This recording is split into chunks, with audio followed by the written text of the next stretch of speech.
In this video, I'm going to explain how to take fantastic environmental portraits using Flash.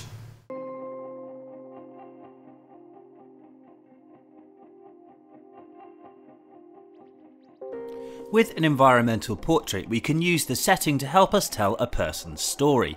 Of course, from a photographic point of view, it helps if that setting is visually interesting, which is why we've come to Savernake Knives, a rustic workshop where they make high-end bespoke kitchen knives. The idea with an environmental portrait is to capture a person in a setting that means something to them, perhaps relating to their profession, culture, or history. But before we get the camera out, it's a good idea to spend a little time simply watching and talking to the subject. That way we can get to know them, follow their movements, and find out a little about the place. Not only will this help us gain a rapport with the person, it'll also give us the chance to size up the space and eye up any potential compositions. With a cluttered space like this, it can be tricky to settle upon a clean composition, so I spent a few minutes taking photos from different angles, looking for likely positions before settling upon the most promising spot. A tripod isn't essential, but I find it's useful when fine-tuning a composition, as you can study the frame and move objects in or out to suit.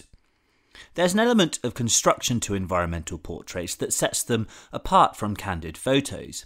We don't necessarily need to make it look like a chance snap. In fact, a little styling in terms of posing, lighting, and arranging the scene can add to the atmosphere of the shot. So don't be afraid to pose the subject in a position that best suits the image. Similarly, the right props will help us tell the story. Tom here makes bespoke knives, so it stands to reason that he should be holding a knife.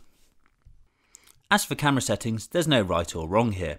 Use whatever lens suits the scene.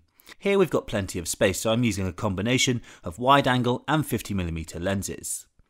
You might find that the natural light in your scene works perfectly for your shot, but here it's a little flat. So instead, we're going to ramp up the atmosphere with a couple of speed lights. We can use the speed lights to help minimise the clutter here and focus attention onto our subject to give him more of a dramatic look. Here, two speed lights, one fitted with a silver umbrella, the other with a diffuser, help to pick out our subject. One speed light is fitted with a trigger, the other is set to optical slave. Also, I don't want the overhead fluorescent lights on as they're a different colour temperature. The first step is to work out an exposure for the ambient light without flash, then underexpose this slightly.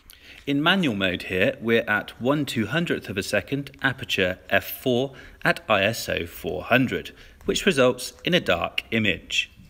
This is my base exposure. Now I can use the flashes to pick out our subject so that he's correctly exposed. We begin with a key light. Here it's a speed light fired into a silver umbrella, which softens the light on the face. My key light is off to the left of the camera, which is roughly where the main windows are, so the key light mimics the natural light in the scene. Next we add in our second speed light, fired behind the subject. It lights his edge and separates him from the background. Again, I've placed it where the window light is naturally coming from. The speed light's in shot, but easy to remove later. Both my speed lights are in manual mode. The key light is at 1/8 power and the edge light is at 1/16 power.